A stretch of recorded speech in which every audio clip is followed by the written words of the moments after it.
All right, guys, I'm here at my friend's property who's letting me test it in his hillside here.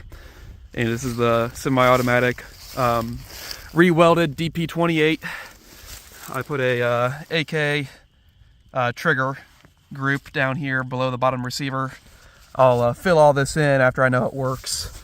But I'm about to do some test fires with it. I tested it twice already. I shot 5 rounds the first day. I shot 7 rounds yesterday. The first day I had some primer cratering. So I put a bushing in the bolt face and made the firing pin smaller. The second day, yesterday, what was the issue? My gas setting was too low, so I take it home and adjust the gas. All right, I'm gonna try to shoulder fire it. I've gained some confidence. I think I have like 6 rounds in there.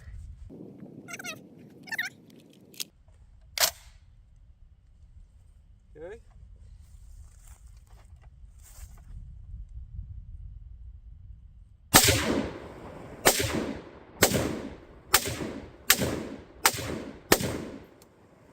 Seven rounds.